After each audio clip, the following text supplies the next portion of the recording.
জয়গুরু খামখেয়ালি প্রাণ চ্যানেলে আপনাদের স্বাগত।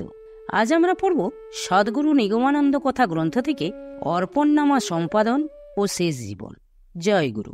বাংলা 1333 সনের পৌষ মাসে মেদিনীপুর জেলার খড়কুসমা আশ্রমের ভক্ত সম্মেলনীতে শ্রী শ্রী ঠাকুর উপস্থিত শিষ্যগণকে কহিলেন, আজ থেকে মনে করবে আমি মরে গিয়েছি। সঙ্গে সঙ্গে উপস্থিত শিষ্যগণ মর্মাহত হইয়া আর্তনাদ করিয়া উঠিল। শ্রী শ্রী ঠাকুর বিরক্তি প্রকাশ করিয়া কহিলেন, শোনো। এক মুহূর্তে সকলে শান্ত হইয়া শ্রী শ্রী ঠাকুর কি কহিবেন তৎপ্রতি মনোযোগী হইল। শ্রী শ্রী ঠাকুর কহিতে লাগিলেন, আমার এখন বয়স হয়েছে। মঠ আশ্রমের জন্য এতদিন যা খেটেছি এখন তো আর আমার পক্ষে সম্ভবপর নয়। সন্ন্যাসী ও ব্রহ্মচারী সেবকগণ এখন সবাই উপযুক্ত হয়েছে। আমার নির্দেশ উপদেশে এতদিন তারা কাজ করে আসছে। আমার বিশ্বাস তারা এখন নিজেরাই সব দেখে শুনে করতে সক্ষম। তারপর আমার গৃহস্থ শিষ্যগণের মধ্যে উপযুক্ত লোক সব রয়েছে। তাদের ওপর মঠ আশ্রম তত্ত্বাবধান করবার ক্ষমতা দিয়ে দিয়েছি। তোমরা সব ভাই ভাই মিলিত হয়ে কাজকর্ম করবে। আমি আর এখন এসব নিয়ে থাকব না। আমি পুরী থাকব এবং শিষ্য ভক্তদের মঙ্গল চিন্তাই হবে আমার একমাত্র কাজ। আমার শিষ্যরা কেউ আর আমাকে চিঠিপত্র লিখবে না।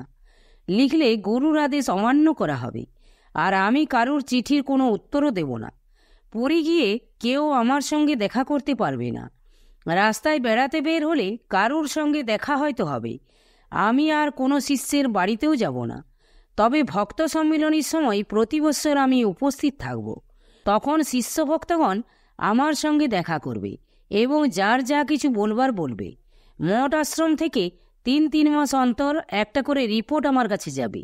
এমন কোনো গুরুতর বিষয় যদি হয় যার মীমাংসা হচ্ছে না, সে সম্বন্ধে আমি উপদেশ লিখে পাঠাবো।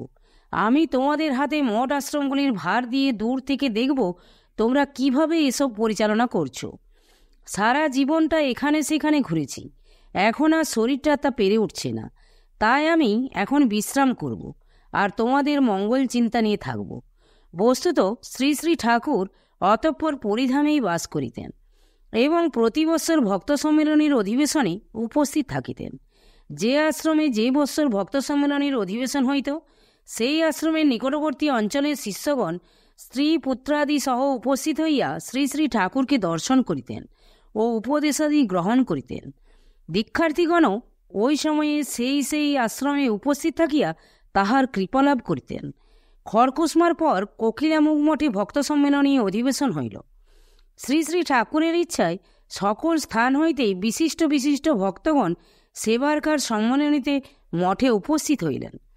এই 1 বৎসর মধ্যে শ্রী শ্রী ঠাকুর হাওড়ার উকিল শ্রীযুক্ত ফণীভূষণ মিত্র ও শ্রীযুক্ত হেমচন্দ্র ঘোষ মহাশয়দ্বয়ের সাহায্যের একখানি টাস্কডিড বা অর্পণনামা প্রস্তুত করিয়াছিলেন। সম্মেলনীর 2য় দিনের অধিবেশনে এই অর্পণনামা উপস্থিত সমস্ত গুরুভাতৃগণের সম্মুখে পাঠ করা হইল এবং শ্রী শ্রী ঠাকুরের নিয়োজিত 11 জন ট্রাস্টি সমবেত গুরুভাতৃগণের সাক্ষাতে শ্রী শ্রী ঠাকুরের নিকট শপথ করিয়া অর্পণনামা সমস্ত দায়িত্ব গ্রহণ করিলেন।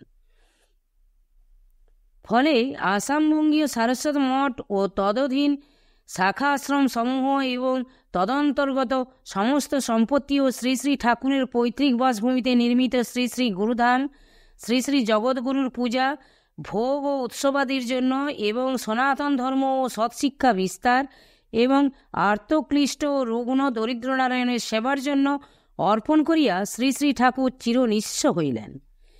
গৃহস্থাশ্রম ত্যাগ করিয়া সন্ন্যাস লইয়া যেমন ফকির হইয়াছিলেন, সদ্গুরুরূপে প্রতিষ্ঠিত হইয়া লক্ষাধিক টাকা সম্পত্তির অধিকারী হইয়াও পুনঃ তাহা ট্রাস্টিগণকে অর্পণ করিয়া ফকির হইলেন। স্বদেহে বর্তমান থাকা পর্যন্ত কিভাবে তাহার জীবনধারণ উপযোগী ব্যয় নির্বাহ হইবে তাহার কিছুমাত্র ব্যবস্থা না করিয়া সম্পূর্ণ নিরালম্ব ও নিরাশ্রয়ী অবস্থায় তাহার যথাসর্বস্ব পূর্বোক্ত অর্পণনামা দ্বারা দান করিলেন। পরিধামে নীলাচল কুটির নামে একখানি বাড়ি ক্রয় করিয়াছিলেন। অতঃপর মঠাশ্রম ত্যাগ করিয়া সেই স্থানে বাস করিতে লাগিলেন। যতদিন তিনি দেহে ছিলেন, সেবক সেবিকাগণ সহ তাহার ব্যয়ভার শিষ্যগণের মধ্য হইতে স্বেচ্ছায় প্রেরিত টাকা দ্বারা নির্বিঘ্নে চলিয়া যাইত। কোনোদিন কাহারও নিকটে তিনি কিছু চাহিতেন না। কেহ কিছু ইচ্ছা করিয়া প্রাণের দরদে কিছু পাঠাইলে তাহাও অস্বীকার করিতেন না। ফলে নিজস্ব কোনো কিছু না থাকিলেও সকল জীবের এক দেনেওয়ালা তাহাকে মহারাজের ন্যায়ই রাখিয়াছিলেন। মহাপুরুষগণের এই বৈশিষ্ট্য চিরদিন সকলেই দেখিয়া আসিতেছেন, কোত্রাপি কদাচ ব্যতিক্রম হয় না। এই অর্পণনামায় শ্রী শ্রী ঠাকুর ট্রাস্ট সম্পত্তির প্রথম ট্রাস্টি নিযুক্ত রহিলেন এবং তিনি অদেহী হইলে 11 জন শিষ্য ট্রাস্টি নিযুক্ত থাকিবে, এইরূপ ব্যবস্থা করিলেন। এই 11 জনের মধ্যে 5 জন 5টি বিভাগীয় আশ্রমের অধ্যক্ষ সন্ন্যাসী, 1 জন শ্রী গুরুধামের সেবায়িত ও 5 জন বিশিষ্ট গৃহী শিষ্য। ইচ্ছা করিলে এই সকল ট্রাস্টির ওপরে শ্রী শ্রী ঠাকুর অদেহী হইবার পূর্বেই সমস্ত কার্যভার অর্পণ করিতে পারিবেন। এইরূপ বিধান ও অর্পণনামায় রাখিয়া দিলেন। বস্তুত এই দলিল রেজিস্ট্রি হইবার পর জলপাইগুড়ি জেলার জোরপাগড়ি শাখা আশ্রমের ভক্ত সম্মেলনীকালে লেখাপড়া করিয়া তিনি ট্রাস্টিগণের উপরে সমস্ত ভার অর্পণ করিয়াছিলেন। তথাপি শ্রী শ্রী ঠাকুর যতদিন দেহে বর্তমান ছিলেন ততদিন তাহার পরামর্শ লইয়া এই ট্রাস্টিগণ সমস্ত কার্য সম্পন্ন করিয়াছেন। ট্রাস্ট ডিড বা অর্পণনামা রেজিস্ট্রি করিবার সঙ্গে সঙ্গে ট্রাস্ট সভার গঠন ও পরিচালনা সম্পর্কে শ্রী শ্রী ঠাকুর কতকগুলি নিয়ম ও সহস্তে লিখিয়া দিলেন এবং সর্বশেষে ট্রাস্টিগণকে লক্ষ্য করিয়া লিখিলেন, গঠন ও পরিচালনা সম্বন্ধে যে সকল নিয়ম বিধিবদ্ধ হইল তাহার প্রত্যেকটি আমার আদেশ মনে করিয়া ট্রাস্টিগণ আপন কর্তব্য পালন করিবে, যেন স্মরণ থাকে। ভক্ত সম্মেলনীতে গুরু ভাইগণের সমক্ষে আমার নিকট শপথ করিয়া ট্রাস্টিগণ এই দায়িত্ব গ্রহণ করিয়াছে। কোকিলামুখ মঠের ভক্ত সম্মেলনীতে শ্রী শ্রী ঠাকুর উপস্থিত শিষ্যগণ সহ অভূতপূর্ব আনন্দে মত্ত হইয়া নানাভাবে সকলকে মুগ্ধ করিয়া ফেলিলেন। সঙ্গে সঙ্গে কথা প্রসঙ্গে সকলকে জানাইয়া দিলেন যে খুব বেশি দিন তিনি আর ইহজগতে থাকিবেন না, তবে 5-6 বৎসরে যে কিছু হইবে না ইহা তিনি বেশ বুঝিতে পারিতেছেন। যাহা হোক, ইহার পর হইতে শ্রী শ্রী ঠাকুর মঠ ও আশ্রমাদি সম্পর্কিত কোনো ব্যাপারে হস্তক্ষেপ করিতেন না। প্রত্যেক ত্রৈমাসিক কার্যবিবরণী ট্রাস্টিগণের প্রত্যেকের স্বতন্ত্র মন্তব্যসহ তাহার নিকটে যথাসময়ে পৌঁছিত। তিনি উহা পাঠ করিতেন এবং কোনো বিষয় সম্বন্ধে তাহার মতান্তর থাকিলে যুক্তিসহ তাহাতে নিজ অভিমত প্রকাশ করিয়া লিখিয়া দিতেন। ট্রাস্টিগণ তদনুযায়ী যথাযোগ্য ব্যবস্থা করিতেন। শিষ্যবর্গের মঙ্গল চিন্তা পরিধামে শ্রী শ্রী ঠাকুরের প্রধান কর্ম ছিল। শ্রী শ্রী ঠাকুর অনেক সময় বলিতেন, আমার শিষ্যগণকে 3 ভাগে বিভক্ত করা যেতে পারে। এক শ্রেণীর শিষ্য আছে যারা ধর্মানুসন্ধিৎসু হয়ে সাধন ভজন ও ধর্মসঙ্গত আচার-অনুষ্ঠানে যত্নশীলা, শাস্ত্রানুসারে সদ্গুরুর কাছে দীক্ষিত হয়ে তারা নিষ্ঠার সঙ্গে আপন আপন আধ্যাত্মিক উন্নতির জন্য সচেষ্ট। আর এক শ্রেণীর শিষ্য আছে যারা বস্তুত বিষয়ে অনুরাগী এবং সংসারের সর্বপ্রকার আসক্তিযুক্ত, তবে ধর্মের প্রতি একটু শ্রদ্ধাভক্তিও রয়েছে। তারা হাতের জল শুদ্ধ করার মতো এবং পরমহংস গুরুর কাছে দীক্ষিত হওয়া গৌরবজনক মনে করে আমার শিষ্যত্ব গ্রহণ করেছে। প্রথম শ্রেণীর শিষ্যেরা যেমন বাহ্যত আমার সঙ্গে কোনো সম্পর্ক রাখে না, এরাও সদ্গুরুর কাছ থেকে মন্ত্র নিয়েই নিজেদের মতো নিজেরা আছে, আমার সঙ্গে আর কোনো সম্পর্ক রাখে না। এই 2 শ্রেণীর শিষ্যের জন্য আমার কোনো ভাবনা নেই। কিন্তু আরেক শ্রেণীর শিষ্য আছে যারা সাধন ভজন ইত্যাদি বিশেষ কিছুই করে না, এমনকি কেউ কেউ কিছুই করবে না বলে আমার কাছ থেকে সম্মতি আদায় করে নিয়েছে। কিন্তু এরা আমাকে প্রাণ দিয়ে ভালোবাসে, আমার কাজকে নিজেদের কাজ বলে মনে করে। এরা জপ, নিয়ম, ধ্যান, ধারণা ইত্যাদির ধার ধারে না, কিন্তু সত্যবাদিতা, ন্যায়পরায়ণতা, নির্লোভতা প্রভৃতি মনুষ্যচিত নীতিসমূহ এরা স্বভাবের বশেই প্রতিপালন করে। জপ, তপস্যা, যোগাযোগ করবার মতো ইচ্ছা বা সুযোগ সুবিধা এদের নেই, কিন্তু দিনান্তেও একবার আসনের কাছে একটা প্রণাম করে তাদের ঠাকুরের কাছে হাজিরা জানিয়ে নিশ্চিন্তে ঠাকুরের সংসার নিয়ে কর্মে ব্যস্ত থাকে। এদের জন্যই আমার ভাবনা।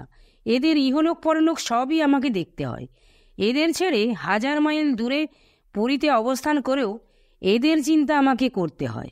শ্রী শ্রী ঠাকুর তাহার শিষ্যগণের এই রূপ শ্রেণীবিভাগ সম্বন্ধে বলিতে যাইয়া অনেক কথায় অনেক সময়ে বলিয়াছেন, কিন্তু আমি যে তাহার কোন শ্রেণীর শিষ্য তাহা বুঝিয়া উঠিতে পারিতাম না। ইহাও নই, ওহাও নই, কি যে আমি বিশেষ করিয়া ভাবিবারও কিছু ছিল না কোনোদিন। ছিল শুধু একটা অন্তরের আকর্ষণ।